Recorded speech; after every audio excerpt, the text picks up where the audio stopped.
This story is about whitewater rafting. And I didn't learn how to swim until I was almost in high school. And when I say swim, that's a loose sort of definition of swimming. I could splash around in the pool, basically. Ironically, I did go in the Navy, and I passed the swim test in boot camp. And my theory behind that is that the Navy doesn't flunk anyone out of boot camp for not being able to swim, because I surely did not know how to swim coming out of Navy swim school. But so that's the background. So my story, lost in translation in another country, is that I and my girlfriend went on an ecotourism trip last Christmas to Costa Rica. And so we wanted to make this sort of an event. We're both kind of adventure junkies. We wanted to ride horses and motorcycles and whitewater rafting and zip lining down through the jungle. And so the second day was our first sort of adventure ecotourism thing. We decided to start with whitewater rafting. And so another little bit of background about me. So I'm going to sort of present myself as two little kids to you. One kid is the kid that sort of hung out in the shallow end of the pool while all the other kids were having fun down at the deep end. And I was okay with that, because I was like, I don't need to die, and I'm not, I'm all right with being embarrassed. The second little kid jumped off of buildings, raced motorcycles when he was a kid. So one little kid, a little bit embarrassed, a little bit scared. Another little kid, anything goes. So both of those kids are here, and me, as I go to Costa Rica. We're standing at the edge of a gorge, me and my girlfriend and 30 other adventure seekers. And there's a little bit of conflict going on inside me as our guides come up to us and say, this is going to be the most dangerous thing you've ever done, likely. And okay, I'm like, yeah, okay, that's groovy. We put on our personal protective gear, which I felt was a little bit excessive. Helmets, if you've ever seen pictures or done it, it's helmets, it's big life rafts, and all these other things. And our guide was an especially macho, sort of raspy guy. His name was Luis, and I'm going to try to sort of imitate Luis here for the second.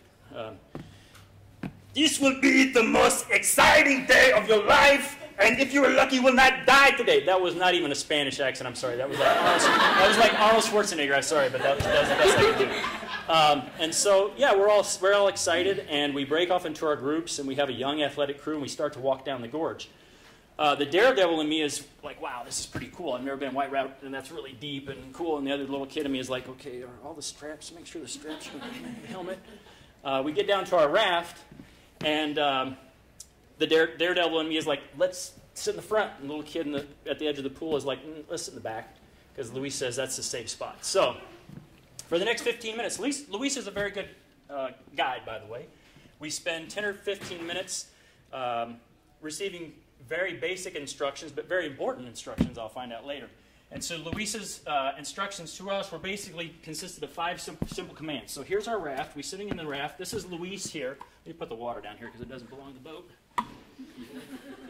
Luis is there. So very close to Luis. I feel safe next to Luis. I'm sitting in the back on the starboard side. I remember that from the Navy. There's a tow strap here. So if anybody's been rafting, you know that you stick your foot underneath the strap, and that's sort of your leverage point.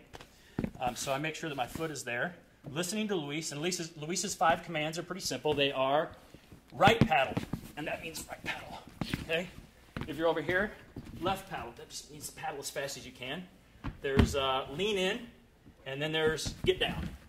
And so it's pretty simple. So you just need to know how to paddle. I only needed to know right paddle because that was where I was at.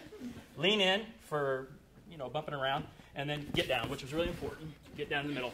So we start off down the river, and Luis is pretty smart. He takes it easy on us. We have a kind of tight corner, but we go through it, and we get to practice a little bit. And we make it through the first rapids, not too intense. And Luis is smart because he knows that's going to build our confidence. He knows that we're all kind of novice. Nobody's been whitewater rafting before. And to build confidence is important because there's more rapids coming. So the cycle is we paddle like crazy. When we get ready to hit into the rapids, we lean in, or if we're going to bump the side of the river, we jump in the middle, get down. And that's a cycle. So build confidence, celebrate, congratulate ourselves, and move on to the next. So imagine doing that for the next half an hour. And we're building a lot of confidence, and we reach a bend, and Omar in front of me is a lawyer. We all got to know each other really well during the trip. And as we're making a bend, Omar forgets a critical thing, which was to lean in at Luis's direction. He goes over the side of the boat. So we're cool because utilitarianism kicks in and we pull him right back in. We're like, oh, we got this. This river, we got this made. We didn't have it made. The next bend had a, let me use some more visual here, big rock right there. And we won't need this chair because Luis is going to be in the water in a second. So imagine a roller coaster ride. And so I'm sitting in the back. Here's my girlfriend. Here's Omar. Luis is there. And it's sort of like a slingshot or a lever. I don't know. Whatever. You know, you're looking over. And so I thought, wow, sitting back here, it's pretty safe. Everybody's getting wet up there. But the nose dive that we took into the rock sent us here. And suddenly it's a 90-degree look down at the river. I'm like, this is not cool because I'm not supposed to be looking down at the water. The water's supposed to be like out here. And so here's Luis. He comes up. Me and my girlfriend come up. And suddenly it's everybody in the front of the boat. There's not enough room for everybody in the front of the boat. So I go off into the water. There's me, wet.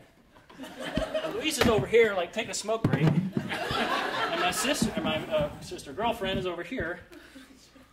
And suddenly reality changes because has anybody been thrown into a class 4 river? That's a different, yeah, it's sort of a different thing going on, right? I mean, you know, Luis is not around anymore. I'm like, hey, guy, what's up? The 5 things you told us not working. I mean, I'm like going underwater and stuff. So that was kind of the tricky part because the river was deciding when I was going to breathe and when I was going to get wet. And my cycle of gasping for air was not matching up with the river's sort of power douches, I'll call it, into my lungs. And so the little kid at the side of the pool fell in the deep end. And so, you know, here I'm almost 40 years old. Suddenly I'm a 10-year-old, or at least mentally. And I'm going, okay, freak out. And so through this sort of, the lost in translation part, I guess, is that I was speaking a different language with life for a few minutes, maybe 30 seconds. It seemed like a long time. It was probably 5 seconds. But once I realized that everything was okay, and I remembered the training, which was don't go downstream head first. That's a bad idea because there's like big, hard things, and even though you have a helmet on, it's not going to work out for you. So I turned around, laid back, grabbed my oar, and just watched the blue sky go by, and everything was chill. And I did have quite a few minutes to do this because when people get thrown out of the boat, it was sort of chaos. There's no sort of rules for, hey, how do you get back in the boat when the guide is out of the boat? So what's my takeaway here? The takeaway, I guess, is that just be able to speak different languages in the sense that it's okay to be scared and it's okay to have fear and that everything will work out. I'm sorry, I forgot to put the Spanish in there. Oh, it was Rio Toro. That was the name of the river. So you can translate for yourself.